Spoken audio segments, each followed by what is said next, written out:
రెడీగా బులెటిన్లో breaking news చూస్తున్నాము. ఢిల్లీ లిక్కర్ స్కామ్ కేసులో అరెస్ట్ అయిన కవితకు సుప్రీంకోర్టులో ఊరట లభించలేదు. ఈ నేపథ్యంలోనే సుప్రీంకోర్టు బెయిల్ నిరాకరించింది. ఇక ట్రయల్ కోర్టుకు వెళ్లాలని సూచించింది.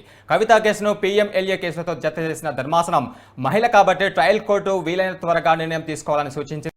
ఈ నేపథ్యంలోనే ఈడీకి నోటీసులు అందజేసింది. అయితే 6 వారాల్లో కౌంటర్ దాఖలు చేయాలనే ఆదేశాలు కూడా జారీ చేసింది.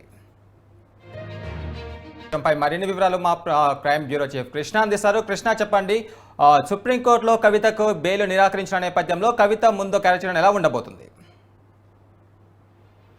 గురు, ఏదైతే సుప్రీంకోర్టు వ్యవహారానికి సంబంధించి కవితకు సుప్రీంకోర్టులో కూడా ఊరట లభించలేదు. ఆమె బెయిల్ వ్యవహారానికి సంబంధించే కాకుండా ఏదైతే ఈ కోర్టు ప్రొసీడింగ్స్ వ్యవహారానికి సంబంధించి ఈడీ అధికారులు సరైన నిర్ణయాలు తీసుకోలేదు. అలాగే తన పట్ల అరెస్టు వ్యవహారానికి సంబంధించి తన నిందితురాలుగా ఏదైతే పరిగణించబడిందో ఆ వ్యవహారాలన్నింటినీ కూడా కోర్టులో ఛాలెంజ్ చేయడం జరిగింది. ఈ ఎమ్మెల్సీ కవిత దాఖలు చేసిన పిటిషన్ అంశాల వ్యవహారానికి సంబంధించి ఈ రోజు వాదనలు కూడా జరిగాయి.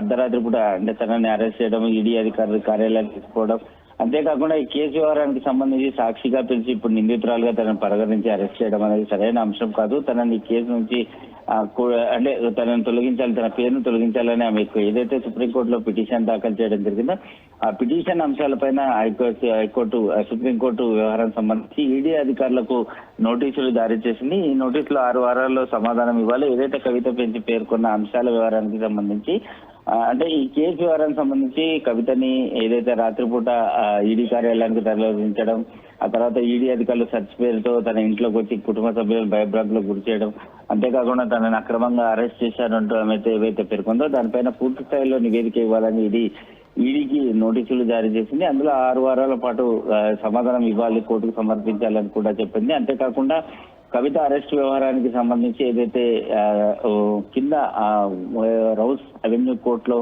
ఈ కోర్టుకు వెళ్ళాలని, అక్కడ బెయిల్ పిటిషన్ దాఖలు చేయాలని చెప్పేసి కూడా ఆమెకు తరఫున న్యాయవాదులకు సూచించింది. Right, thank you Krishna.